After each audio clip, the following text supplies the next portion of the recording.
다큐멘터리 역사를 찾아서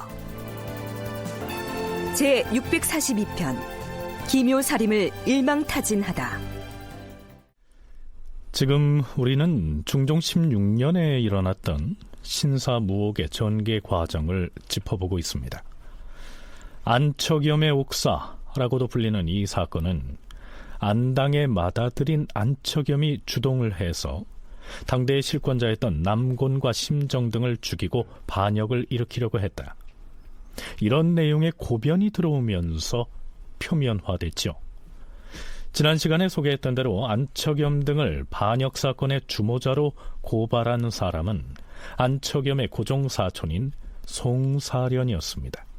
물론 이 옥사는 갑자기 돌출한 사건은 아니고요, 2년 전에 일어났던 기묘사화의 연장선상에서 발생한 것이다. 이렇게 이해를 하면 될 겁니다. 자, 어찌됐든 관상감 판관 송사련과 학생 정상의 고변에 따라서 안척염의 두 동생이죠, 안처근과 안처함을 포함해서 권전, 신변, 이수건, 최쇄관, 박순, 황현 등이 줄줄이 의금부에 잡혀와서 국문을 받았는데 반역을 모의했다고 자복한 사람은 아무도 없었습니다. 이때 변란을 주도한 것으로 지목된 안척염은 피신 중이었죠. 주상전하, 드디어 안척염을 포박하였사옵니다. 오, 그래. 어디서 어떻게 잡았느냐? 동대문 밖 기란정의 빈집에 수상한 사람이 와있다는 말을 듣고 선정관 3사람을 급히 보내서 붙잡았사옵니다. 알겠느니라. 안척염의 행방을 신고한 자에게 포목 200피를 지급하라. 드디어 안척염이 잡혀옵니다. 그렇다면 안척염은 송사련이 고변한 대로 자신이 사람들을 동원해 변란을 모의했다고 자복할까요? 중종 16년 10월 13일 저녁 초경에 있었던 국문에서 그가 공술, 즉 진술한 내용을 소개하면 이렇습니다.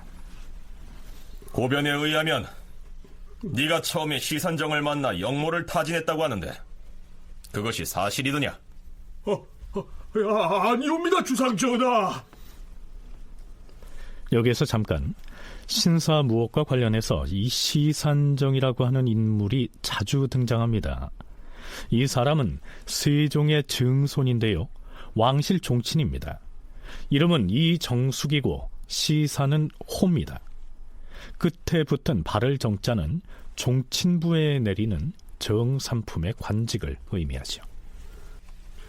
신이 모친상을 탈선하고 나서 얼마 뒤에 시산정을 만난 것은 사실이옵니다. 안척염이 시산정 이정숙을 만나 어떤 얘기를 주고받았다는 것인지 안척염의 진술 내용을 토대로 살펴보면 이렇습니다.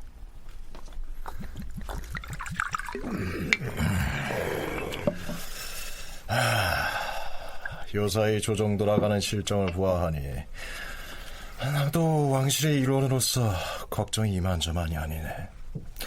지난번 김윤은에 억울하게 죄를 받은 사람이 많아서 민심이 들끓고 나란 일이 날로 굴러가는 형국이 아닌가. 자네 생각은 어떠한가? 그저 바라만 보고 있을 것인가? 나라의 형편이 그렇다 해도 우리들이 어찌 그 내막을 다 알겠습니까?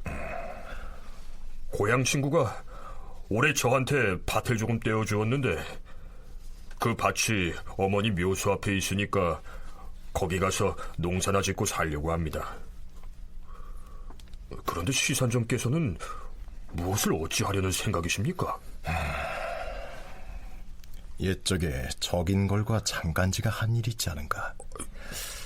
지금 우리가 그런 일을 해보는 게 어떨까? 아이고, 아닙니다요. 저는 탈상한 지가 얼마 되지도 않았고 몸엔 병이 있습니다. 그런 일은 무사들이나 할 수 있는 것이지 우리들이 할 수 있는 일이 아닙니다. 설사 일을 도모하더라도 시산정 같은 왕실 종친들과는 할 수 없는 일이죠. 종친들이란 본래 임금과 아주 가까운 사이가 아닙니까? 어찌 그런 말을 하는가? 자넨 예전에 화를 아주 잘 쏘았는데 지금은 어떤가? 지금도 그 활솜씨는 녹슬지 않았을 터인데. 손에서 활을 놓은 지가 이미 5, 6년이나 됐습니다. 활속이야. 다시 익히면 될 걸 가지고. 잘 생각을 해보시게. 왕실의 종친인 이정숙이 안척염에게 옛날에 적인걸과 장간지가 했던 일을 우리도 한번 해보자, 이런 얘기를 했다고 하는데요. 무슨 뜻일까요? 적인걸은 당나라 때의 명신이다. 측천무후가 조카 무삼사를 태자로 삼으려 하자 목숨을 걸고 그것을 막아냄으로써 당나라 황실의 법통을 유지하였다. 장간지 또한 그때의 충신이었는데 측천무후가 총애하던 장창종 등의 목을 베어서 당나라의 종묘사직을 회복하였다. 그러니까 시산정 이정숙이 이 안척염에게 적인걸과 장간지가 했던 일을 해보자고 한 것은 기묘사화를 일으켜서 조광조 등 신진사림을 희생시키는 데 앞장섰던 남곤과 심정을 해치우고 종묘사직을 바로 세우자, 이런 제안을 했단 얘기입니다. 안척염의 진술이 기록되어 있는 실록기사는 이후로도 길게 이어집니다. 요약하자면 안척염 자신은 그 뒤로 결코 반역 모의에 가담한 적이 없다는 내용입니다. 그렇다면 송사련은 안척염에게 무슨 말을 들었기에 그가 반역을 모의하고 있다고 고변했을까요? 얼마 뒤 안척염의 고종사천인 송사련이 안당이 피접, 즉 요양하고 있던 곳에 왔을 때 이런 대화를 나눴다고 고백하고 있습니다. 김윤현에 있었던 조광조 등의 일과 관련하여 이미 아버지께서 관직을 삭탈당하셨으니 우리 안씨 형제들도 근간의 죄를 받게 될 것이야. 아니, 모름지기 기백 있는 사나이라면 어찌 가만히 있다가 억울하게 죄를 받는다는 말인가? 아무리 기백 있는 사내라도 이렇게 된 이상 어찌하나. 그저 가만히 있다가 당할 것이 아니라 마땅히 집정하는 대신들을 조정해서 내치고 그들로 하여금 죄를 받게 해야 옳은 처사가 아닌가? 나나 자네나 빈소리만 늘어나 봤자 아무 소용없을 것이야. 이 송사련이에게도 알고 지내는 무사가 덜어 있단 말이세. 어허이, 그런 소리 말게. 자네가 사귀는 무사가 비록 한두 명이 있다 하더라도 어찌 그 일을 성공할 수 있겠는가? 안척염의 진술 내용이 사실이라면 무사를 동원해서 집정 대신들을 죽여야 한다고 흥분했던 사람은 송사련이었습니다. 그가 상황을 교묘하게 뒤틀어서는 안척염이 반역을 획책한 것처럼 고변한 셈이 됩니다.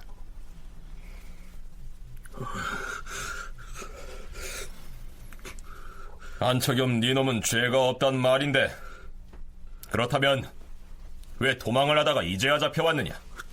안척염 저자를 형장 신문하라. 전하! 신이 전하께 보할 말씀이 모두 사실이옵니다. 자, 여러 정황으로 봐서 안척염이 시산정 이정숙 등과 어울려서 조광조 등이 희생당한 일을 두고 불평을 한 적은 있지만 반역을 모의했다 보기는 어려웠을 텐데요. 중종 역시 고신을 해서라도 자백을 받아내라고 한 것을 보면 어떻게든 죄를 만들어내는 쪽으로 마음을 정한 것처럼 보입니다. 서울대 규장과 간국학연구원 송웅섭 책임연구원의 얘기 들어보시죠.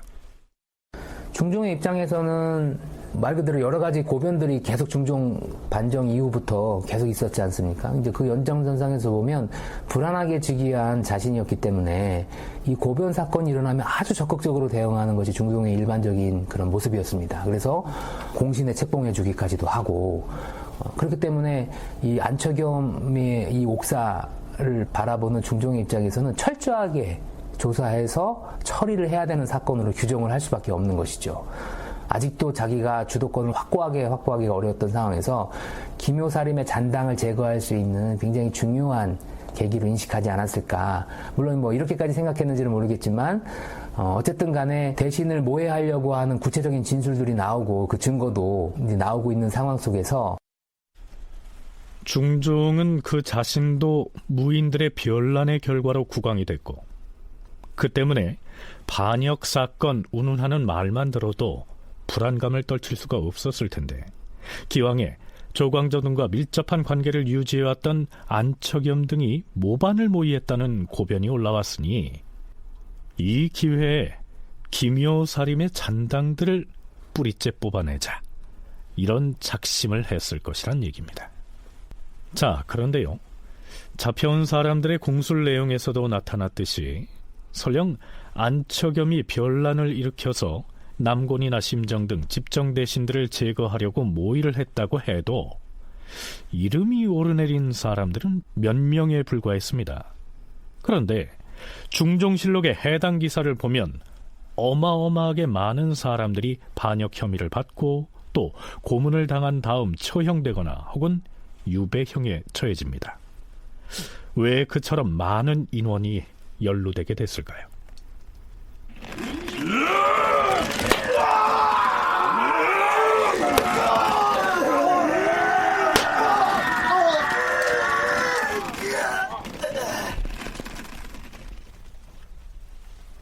이성간이 국문을 받았으나 자복하지 않았으므로 형장신문하였다.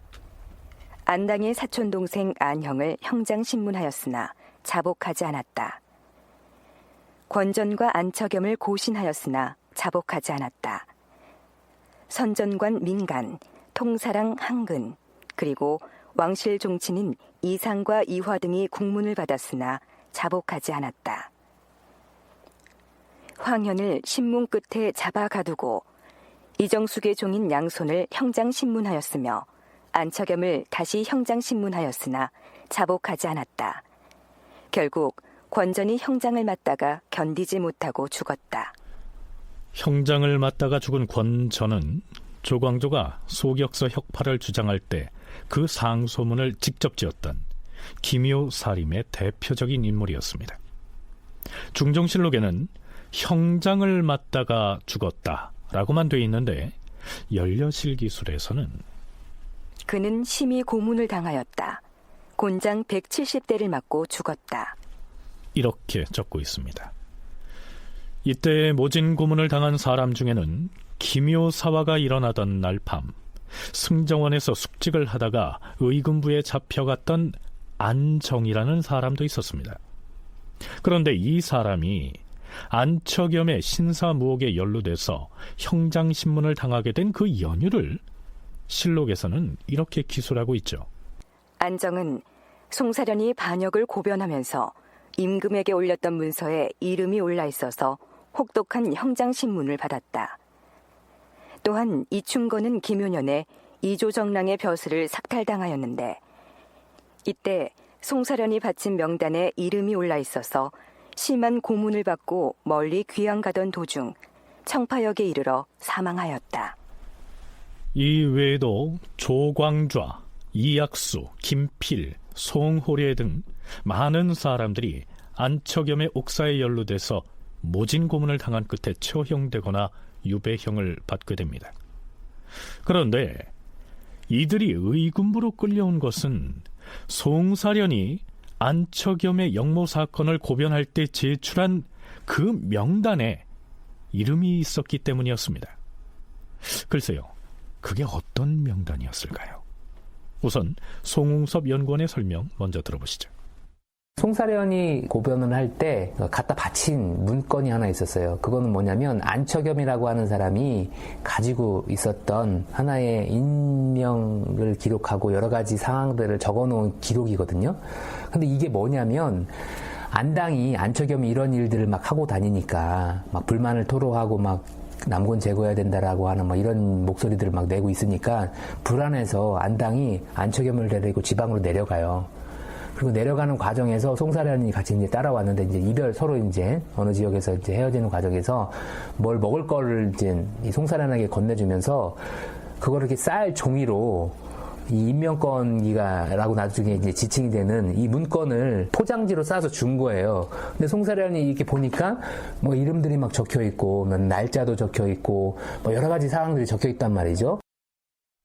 실록에서는 송사련이 올렸다는 그 명부를 인명건기라고 칭하고 있는데요. 쉽게 말해서 사람 이름을 적은 문건이란 뜻입니다. 그런데요, 안처겸이 작성했다는 그 명단의 내막을 들여다보면 뭐랄까요, 좀 어이없다 하는 생각을 지울 수가 없습니다. 우선 중종 16년 10월 11일에 송사련과 정상이 안처겸의 반역을 모의했다고 고변할 때 그 문건을 바친 상황을 돌이켜보죠. 주상전하, 안처겸과 함께 영모에 가담하였던 자들의 명부가 여기 있사옵니다. 뭐라? 아니, 이것은 무슨 서책에서 뜯어낸 서류의 낱장이 아닌가? 잘 보시옵소서. 거기 영모에 가담한 자들로 보이는 명단이 빼곡하게 적혀있고 그 뒷면에는 모종의 날짜들이 표시돼 있사옵니다. 정녕 그렇구나. 이것은 안처겸의 필적이 틀림없으렸다. 그러하옵니다, 전하. 헌데 영모 가담자들의 이름이 적힌 비밀 문건을 어떻게 입수하였느냐? 지난 초 아흐렛 날 안당이 안처겸 등과 함께 고향으로 떠나려고 창영인 안장의 집으로 가서 부모의 신주 앞에서 고별 인사를 한 다음 길을 떠나 낙생역에 머물러 싸웁니다. 거기서 신은 그들과 작별 인사를 하게 됐사옵니다.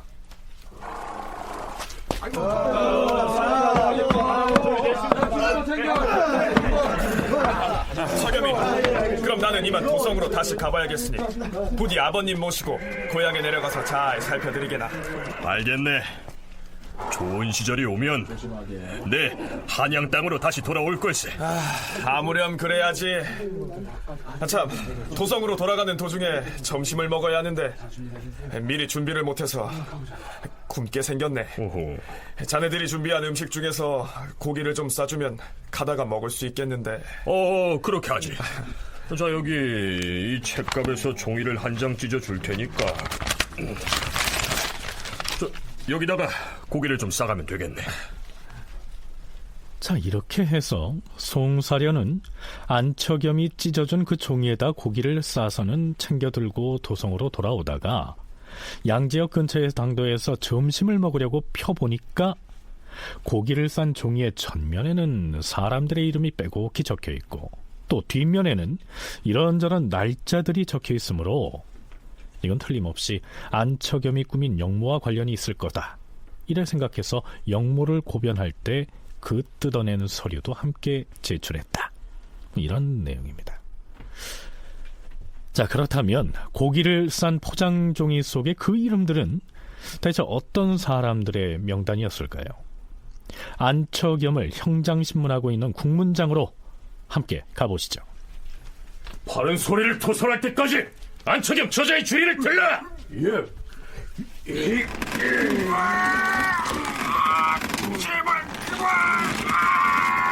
멈춰라! 끝까지 자복을 아니할 셈이냐?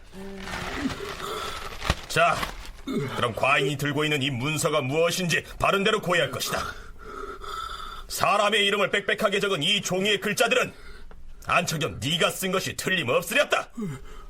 자, 이 종이를 주인에게 갖다 보여라. 예.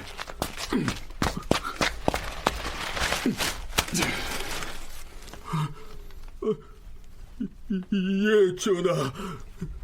이 종이의 글자들은 신의 필적이 맞사옵니다. 하면 거기 이름이 적힌 자들은 너와 거사를 함께하기로 작당한 역당의 무리가 분명하렸다. 천부당 만부당한 말씀이옵니다. 신이 설명을 드리겠사옵니다. 송사련이 전하께 바친 이 인명건기는 신의 글씨가 틀림은 없사오나 이 사람들과 영모를 위해 작당했단 말씀은 당치 않사옵니다. 예를 들어서 여기 이름이 올라있는 이 정상이란 자는 송사련의 처남으로서 이번에 송사련과 함께 신이 영모를 하였다고 전하께 고변한 장본인이 아니옵니까? 또한 여기 윤세영은 정상의 친구로서 유학을 공부하는 사람이고, 황현은 서얼로서 무예를 닦는 사람이며, 곰몽령 역시 무예를 닦는 사람이고, 조변은 신의 조카로서 바야흐로 무예를 익히는 사람이고, 동산이라고 적은 이 사람은 왕실 족친인 동산주를 이름이며, 송총은 양주에 사는데 일찍이 무예를 닦은 사람이고, 박서는 곧 박사님의 사위인데 묵과로 급제하여 지금은 군기시 죽으로 있는 사람이다. 이름을 잘 알지 못하여 그저 자만을 적어서. 그만! 과인은 이자들의 정체가 무엇이냐고 묻고 있는 것이다. 전하, 그 문건의 앞에 나오는 그 43인은 신이 개를 만들려고 궁리하면서 적은 사람도 있고, 혹은 신이 만났던 사람 중에서 이름은 아는데 잘을 몰라서 그것을 잊지 않으려고 적어놓은 사람도 있고, 평소에 행실이 방정하여 본수로 삼으려고 써둔 사람도 있사옵니다. 그 밑에 적은 사람은 무려 60인이나 되는데, 그 이름을 보아하니 천민 출신인 것 같은데, 그들은 대체 누구란 말이냐? 예, 전하. 그들의 신분이 천민이거나 서인인 것은 맞사옵니다. 나근내, 배손, 오십동, 마동, 가리지, 이계동, 박쇠동, 이들 60인은 다름이 아니오라. 모두 제 어머니의 묘지 근처 마을에 살면서 묘지에 불이 나지 않도록 예방하고 도벌을 못하도록 감시하는 사람들인데, 이들을 잊지 않고 나중에 술 대접을 하려고 써놓은 명단이옵니다. 네, 아무래도 그 인명건기는 안처겸이 반역을 모의했다고 임금에게 고변한 정상의 이름도 올라있는 것으로 봐서 안처겸의 사사로운 메모가 틀림없어 보입니다. 자, 그렇다면 그 뒷면에 이 날짜가 적혀있다고 했는데요, 그건 또 어찌 된 일일까요? 조상전하, 뒷면에 적은 날짜들로 말할 것 같으면 지난달 28의 날부터 이달 초아흘의 날까지 일진이 길한 날을 골라서 적어둔 것이오며, 또한 장차 아버지를 모시고 고향으로 내려가고 싶었기 때문에 길이를 가려서 적어놓은 것이옵니다. 그리고 신사, 병호, 무신, 경술 따위를 기록해 놓은 것은 아버지와 제 삼형제의 나이를 표시한 것이지 별다른 뜻은 없사옵니다. 그러나 국왕인 중종과 남곤, 심정 등의 집정대신들은 어떻게든 그 명부를 영모와 연결시키려고 하죠. 특히 명단에 이름이 올라있는 사람들 중에서 조광조 등 기묘살인과 조금이라도 관련이 있는 사람들은 여지없이 잡아다가 형장신문을 했던 것이고요. 그러나 만약에 그 인명건기가 실제로 안처겸이 모종의 거사를 작당하면서 의기투합한 사람들의 이름을 적은 것이고, 뒷면에 적힌 날짜 또한 비밀리에 회합을 하거나 혹은 군사를 일으킬 날짜를 적은 것이라면 그걸 아무 생각 없이 찢어서 고기 포장지로 내줬을까요? 아니겠죠.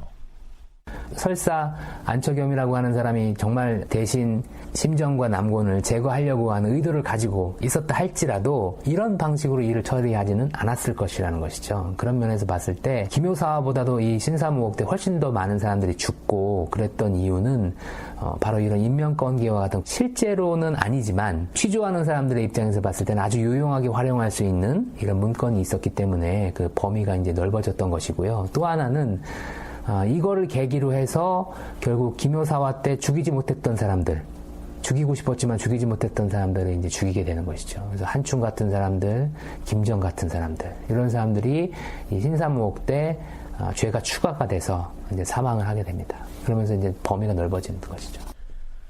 조광조 등이 사사됐던 기묘사화 직후보다 바로 이 신사무옥 때 훨씬 더 많은 사람들이 희생됐던 데에는 안처겸의 그 인명건기가 큰 영향을 미쳤을 것이다. 송웅섭 연구원의 견해가 그러합니다. 중종 16년 10월 15일, 그동안 도피 중이었던 시산정 이정숙이 잡혀옵니다.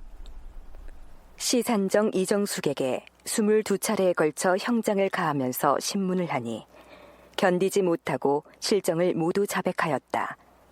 그는 이렇게 공술하였다. 지난해 가을에 안처겸이 신의 집에 와서 이렇게 말했사옵니다. 살인들 중에서 아무 잘못도 없이 죄받은 사람이 많은데 이러기를 그치지 않는다면 나만 할 사람이 대체 몇이나 되겠소? 이를 이렇게 만든 집정대신들을 마땅히 모조리 없애버려야 할 것이오. 그래서 금년 8월 무렵에 신이 안처겸과 함께 권전의 집에 왕래하면서 거사를 서로 의논했사옵니다. 고문에 못 이겨 그랬는진 몰라도 어찌됐든 이정숙은 이렇게 털어놨던 것이죠. 이 시산정 이정숙이 왕실의 일원이라고 했는데요. 하지만 그는 간단한 인물이 아니었습니다. 민족문화 대백과 사전에서 그를 이렇게 설명하고 있습니다. 이정숙은 세종의 증손이다. 일찍부터 학문에 진력하여 성취가 있었다. 그는 조광조, 김식 등과도 교유하였다. 중종 10년에는 순창군수 김정과 담양부사 박상이 패비신씨의 복위를 청한 것으로 인하여 의금부에 하옥되자 임금에게 상소를 올려서 김정과 박상을 석방하고 여학을 폐할 것 등을 극진히 간언하였다. 기묘사화 때에는 관작을 삭탈당하였고 안처겸의 신사무옥에 연루되어 처형되었다. 대개는 왕실 종친의 경우에는 정사에 관심을 두지 않고 조용히 지내는 게 관례입니다. 그런데 그는 달랐던 것이죠. 그런데 안처겸의 옥사가 사실이든 아니면 누군가의 무고로 인한 무옥이든 거기에 연루된 이정숙이 왕실의 종친이라고 하는 사실은 가벼이 볼 일이 아니었습니다. 왜냐하면 왕실 종친인 이정숙이 가담함으로써 안처겸 등은 남곤과 심정을 죽인 다음 왕을 몰아내고 시산정 이정숙을 새 왕으로 옹립하려고 했다. 이렇게 꾸밀 수가 있게 됐고요. 그렇게 되면 그야말로 반역 사건이 되는 거죠. 경희대 한춘순 교수의 얘기입니다. 중종이 자신들의 말을 들어주지 않을 때는 어떤 다른 사람을 임금으로 세우겠다. 이런 얘기까지 한 것으로 실록 기사에 나옵니다. 근데 자꾸 얘기를 할수록 그 내용이 확대되는 과정에서 나온 얘기지만 그 진실 여부를 막론하고 일단 한번 그렇게 언급이 되면 파괴력이나 파장은 대단히 큰 것이거든요. 중종 즉위 초에 불만 세력들이 일으켰던 여러 가지 옥사 또는 반역 사건들이 많았는데 그때는 처벌된 인물이 별로 많지가 않아요. 그 이유는 중종 자신이 조선 이래 처음으로 그 반정이라는 정변을 통해 새로운 방식에 의해서 왕위에 올랐고 그래서 민심을 수습하는 게 가장 급선무였기 때문입니다. 단순히 남곤과 심정을 해치려고 작당을 한 게 아니고 왕까지 갈아치우려는 반역을 도모한 것으로 꾸민다면 충종으로서도 이 사건을 기묘사림의 자녀 세력을 일망타진할 좋은 기회로 활용할 수 있었던 것이죠. 안처겸의 옥사는 단순하게 대신을 모해하는 수준을 넘어서 종실 인물들이 거론이 되면서 심지어는 중종을 폐위시킬 수도 있다라고 하는 뉘앙스의 아주 여러 차례 고문 끝에 그 답변을 받아내고 그런 식의 답변을 받아내서 역모로 이제 규정을 함으로써 조광조 세력은 역당들이다라고 하는 규정을 내린 것이죠. 그래서 이후 정치를 펼쳐가는 데 있어서 조광조를 두둔할 수 없게 하는 하나의 이제 차단 장치를 이 사건을 계기를 통해서 이제 마련을 한 것이고요. 그 사건을 계기로 해서 심정과 남곤 그리고 중종은 이전보다는 더 주도권을 장악을 하고 조정의 정치를 진행할 수 있었고 남곤 심정의 입장에서도 훨씬 더 부담을 경감한 채 조광조 세력을 이제 역당으로 이제 규정을 해버렸으니까 정치의 주도권을 장악하는데 좀 더 수월해지게 되는 그런 계기가 바로 이 신사무옥 또는 안처겸의 옥사라고 얘기할 수 있습니다. 중종 16년 10월 16일 사헌부와 사간원이 합사해서 이렇게 간하고 나섭니다. 전하, 난신적자들의 음모가 하루아침에 된 것이 아니고 오랫동안 계획을 한 끝에 나온 것일진데 신등이 그들의 공순한 것을 들어보건대 입으로는 차마 말할 수 없을 만큼 아픈 마음을 견디지 못하겠사옵니다. 그들이 쓴 문건 속에 거명된 사람들은 빠짐없이 잡아다 추문하도록 하시옵고, 그 중에 만일 도피한 자가 있다면 아울러 끝까지 추문하여 온 백성의 통분이 말끔히 사라지도록 하시옵소서. 이런 기회를 얻기가 어려운데 이번에 어미 징계를 하시지 않는다면 오래지 않아 후환이 다시 생길 것이옵니다. 바라옵건대 시급히 징계하여 반역하는 자들이 스스로 없어지게 하시옵소서. 이렇게 치고 나온 것이죠. 이러한 기회를 얻기 어려우니 후환이 없게 하라. 이 말을 대간이 하고 있다는 점을 유념할 필요가 있습니다. 이제 이 시기의 조선 조정에서는 국왕도, 대신도, 그리고 한때 조광조 등이 개혁의 교두보로 삼았던 대간까지도 더 이상 기묘사림의 편이 돼주지 않았던 것입니다. 결국 대간의 이러한 주청에 힘입어서 중종은 잔존 기묘사림을 가차없이 제거해 나갑니다. 중종 16년 10월 16일 대소신료들은 들으라. 모반 대역 죄인은 그 죄인의 부자까지 즉시 처결해야 하는 법인데 어찌 지금까지 이에 대해서 아뢰는 자가 한 명도 없는가? 오늘 아침에 죄인의 추구를 담당한 의군부 및 한성구의 난관이 누구인지를 조사해서 그 책임을 물어 즉시 파직하라. 평상시에 관리들의 마음이 얼마나 해이하길래 이처럼 큰일을 당하고도 머뭇거리는 것이야. 전하, 죄인들의 족친들을 이미 가려내어서 추국을 하려고 정리를 하고 있습니다. 어찌 그리 처결을 더디게 한단 말인가? 안척겸의 아비인 안당은 어찌할 것인가? 전하, 신 영중추부사 정광필이 아래옵니다. 안당은 마땅히 연자법에 의해서 교형에 처해야 하옵니다. 안당은 이미 그 아들의 영모를 알고도 고하지 않았으니 진실로 죄가 있기는 하옵니다. 하오나 아비와 아들 사이이므로 고발은 하지 못한 것이옵니다. 또한 안당이 아들 안척겸을 데리고 도성 밖으로 나감으로써 반란을 와해되게 하였사오니 그의 정상을 참작해 용서할 만하옵니다. 안당이 비록 지금 고신을 추탈당하여 관직이 없기는 하지만 일찍이 대신에 반열에 있던 사람이온데 연좌되는 것 때문에 큰 죄를 받는다는 것은 합당하지 못하옵니다. 선대 임금 때에도 조정 대신이 자식의 연좌되어 중한 죄를 받은 사람은 없었사옵니다. 성종 때에는 권맹이의 어미가 단지 대신의 아내였기 때문에 죄를 면했으니 이는 임금이 은덕을 입힌 일이옵니다. 대저 율문이 이러하옵니다. 안당은 용서할 만한 사정이 있기에 신이 이렇게 아뢰는 것이옵니다. 자, 정광필은 안당을 구명하려고 임금에게 이렇게 절절한 주청을 올리고 있습니다. 과연 중종의 반응은 어땠을까요?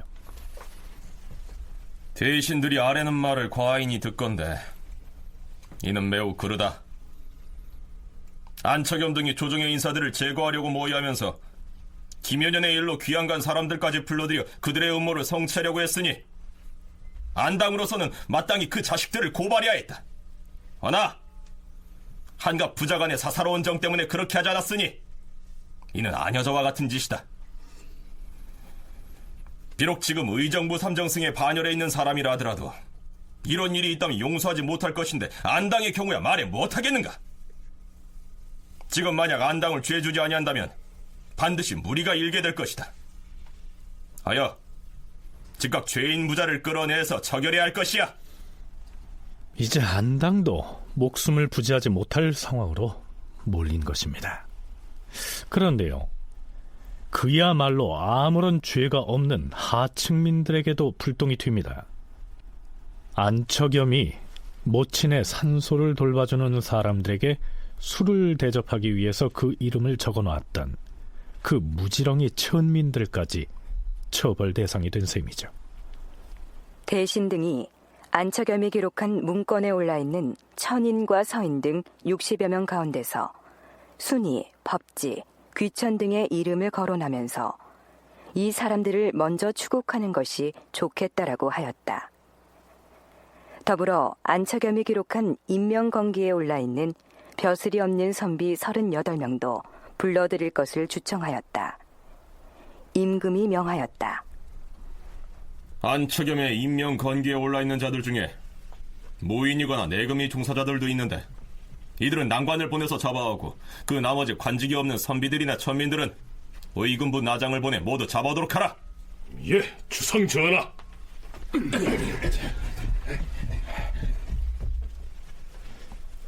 여태까지 우리가 지켜봐 왔던 그 중종과는 전혀 다른 면모를 보는 듯한 느낌이 들지 않습니까? 돌이켜 생각해보면 조광조의 개혁에 동참했던 사람들에게 기묘사화를 일으켰던 남곤이나 심정 등은 증오와 원망의 대상이었을 것이고요. 기묘사림 중에서 안처겸 등이 그러한 불평불만을 겉으로 드러낸 정도의 이 사소한 사건이었을 수도 있는데, 중종은 마치 기다렸다는 듯이 숙청의 칼날을 휘두르고 있는 것입니다. 안처겸의 옥사는 기묘사화 이후에 아직 기묘사림의 여력이 남아있는 이런 상황 속에서 안처겸 같은 사람들을 중심으로 기묘사화에 대한 불만들을 아주 거칠게 토로하는 과정에서 벌어진 일이다. 정말 심정과 남곤을 왜 죽이고 싶지 않았겠어요. 조광조 같은 사람을 제거하고 이 의미 있는 개혁 정치들을 다 수포로 들어가게 했던 그런 인물들이었기 때문에 죽이고 싶고, 그런 이야기들을 막 거칠게 하는 과정에서 이런 것들이 고발이 되고, 그런 게 또 확대돼서 이제 역모로까지 이제 규정이 되는 이런 일들이라고 얘기할 수 있는데요. 이 사건이 가지고 있는 하나의 정치사적 의미는 집권자 입장에서 봤을 때는 여전히 조광조의 잔당들이라고 할 수 있는 이 부류들을 어떻게 숙청할 수 있을까를 고민하고 있는 상황 속에서 아주 중요한 그 빌미가 된 것이죠.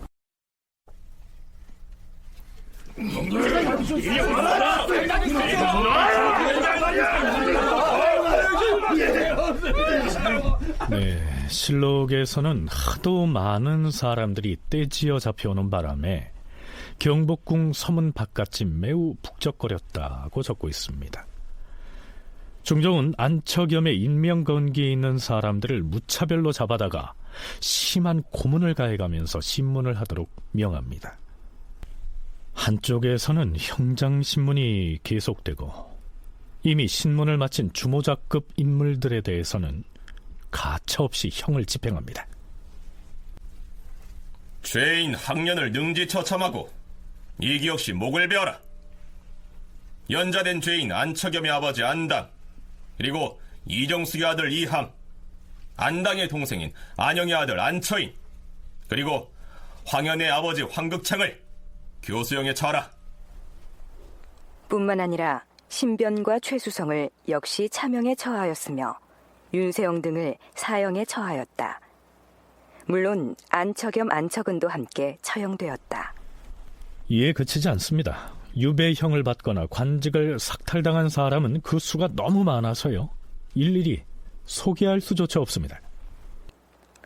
안처겸의 문건에 있는 자들 중 곤몽룡은 4차례의 형벌을 받은 다음 함경도 종성 땅에 유배되고, 조변은 4차례의 형벌을 받은 다음 함경도 이성에 유배되고, 이의소는 4차례의 형벌을 받은 다음 평안도 곽산에 유배되었으며, 유배형을 받은 사람의 수가 워낙 많은 데다가 또한 귀양 가는 도중에 죽기도 하고요, 혹은 귀양살이 하는 중에 사망을 하는 사람도 있어서 실록은 물론 학자들의 연구 논문에서도 신사무옥에 화를 당한 사람이 이 유형별로 제대로 집계되지 않고 있습니다. 더구나 중종실록의 관련 기사 끝부분에는 이런 내용도 첨부되어 있습니다. 이외에도 안처겸의 문건에 이름이 오른 사람들 중 양인이나 천인을 합하여 모두 60여 명은 형장을 받은 다음에 정가사변하였다. 전가사변이란 범죄자와 그 가족을 평안도와 함경도의 변방으로 이주시키는 형벌을 일컫습니다. 물론 안척염의 옥사라고 불리는 이 사건은 김효사화가 일어난 지 2년 뒤인 중종 16년 신사년에 일어났기 때문에 신사무옥이라고 부르긴 하지만 이건 어디까지나 김효사화의 연장선상에 있으므로 학자들은 이때 희생된 사람들 역시 김효사화 때 화를 입은 피화인으로 분류해야 한다, 이렇게 얘기하고 있습니다. 그 경이야 어찌됐든 신사무옥을 처리하고 나서 중종의 왕권은 이전보다는 강화됐다는 것이 일반적인 평가죠. 신사무옥은 김효사의 여파로 발생한 것이고요. 그 후에 국정 주도권은 남권과 심정이 닿게 되면서 더욱 그들의 권력이 견고해집니다. 그렇다면 중종의 왕권은 어떤 상태였느냐? 사실 즉위 초보다는 상대적으로 강화되었다고 볼 수가 있어요. 즉위 초에는 117명의 전국 공신 가운데 중종이 추천한 사람은 4등 한 사람밖에 넣지를 못할 정도였으니까요.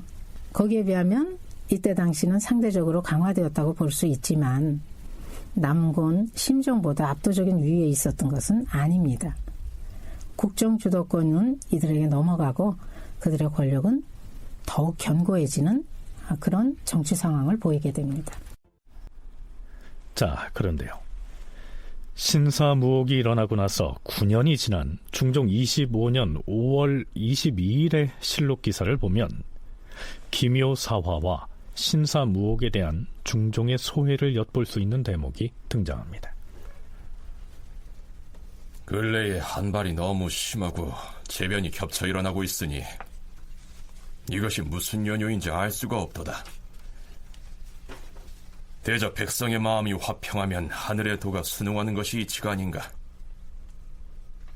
사대부는 조정에서 서로 화합하고 백성들은 시골에서 서로 화합한다면 저절로 심기가 화평해져서 천지의 화기도 그에 응할 것이다.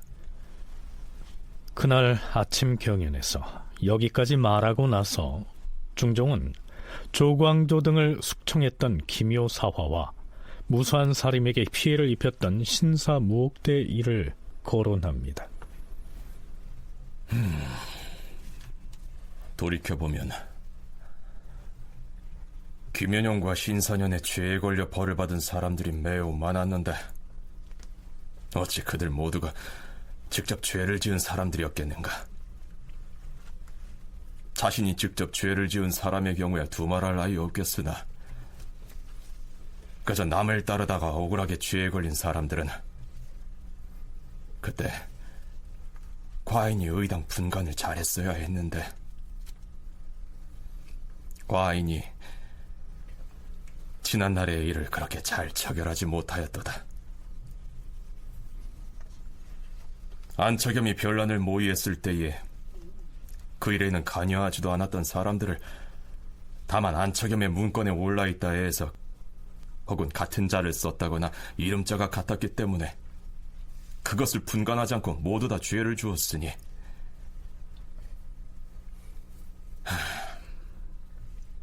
마땅히 이와 같은 일은 지혜롭게 분간을 했어야 옳았을 것이다. 무엇보다 신사무옥 때 안척염의 문건에 이름이 올라있다는 이유로 무차별로 벌을 주었던 그 일들에 대해서 그 자신 이 마음에 맺힌 점이 있었던 모양입니다. 한춘순 교수의 얘기 들어보시죠. 자신이 죄를 지은 것도 아니고 남을 따르다가 걸린 사람들도 많았는데 그때 내가 남을 따르다가 죄에 걸린 억울한 사람들을 분간했어야 됐는데 내가 그걸 분간하지 못해서 이런 일이 이렇게 생기는 것인가?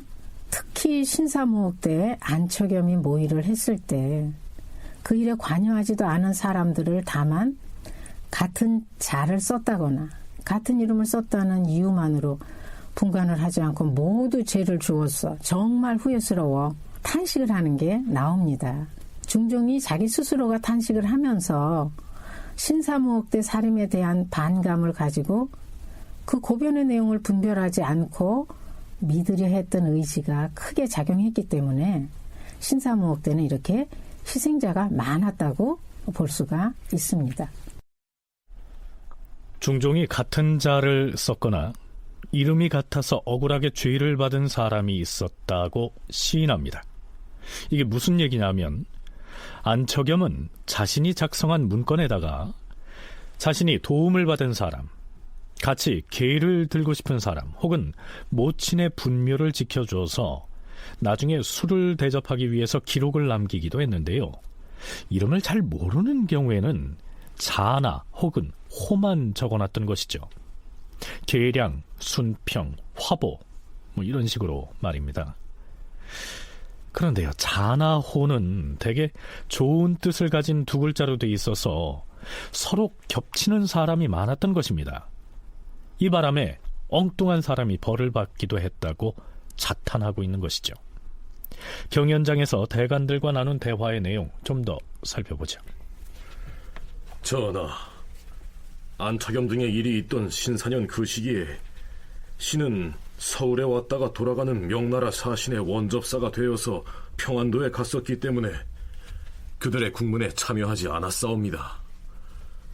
그때 참여했다면 혹 죄의 유무를 분간을 할 수 있었을지 모르오나 지금은 분간할 수가 없사옵니다.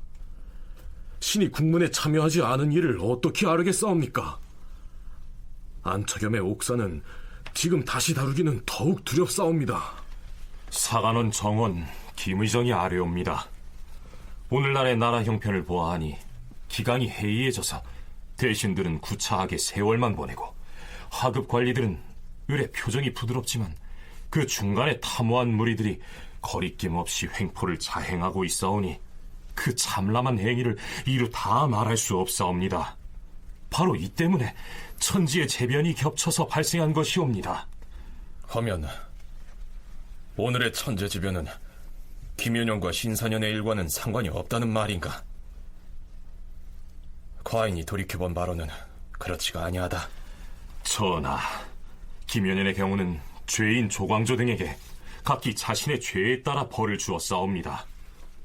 신사년에 있었던 안척염의 옥사 연루자는 모두가 용서할 수 없는 큰 죄를 지은 자들이었는데 이 같은 사람들을 처벌한 것이 하늘에서 재변이 생기는 것과 무슨 관계가 있겠사옵니까? 현재의 선량한 사람일지라도 간혹 고통을 면치 못하는 자도 많은데 어찌 그때 죄를 지은 사람들을 용서하는 것으로 하늘의 재변에 대응할 수 있겠사옵니까? 이는 경중과 본말을 따지지 않고 하는 논의이오니 더 논할 것 없사옵니다. 아마도 중종은 신사무옥 때 처벌이 과했거나 잘못됐던 사람들에 대해서 일정 부분은 사면해 줌으로써 재변을 내린 하늘의 뜻에 대해서 성의를 보이려고 했던 것 같은데요. 경연에 참여한 대간이 반대해서 뜻을 접었던 것으로 보입니다. 자, 우리는 이상으로 신사무옥의 이모저모를 살펴봤습니다. 한마디로 이 옥사는 기묘사화를 주도했던 남곤과 심정 등에 대해 안척염 등의 살림 세력이 불만과 분노를 표출하면서 일어난 사건이었다. 이렇게 정리할 수 있겠죠. 이렇게 본다면 이 시기의 집권자는 남곤과 심정이었다고 할 수 있겠죠.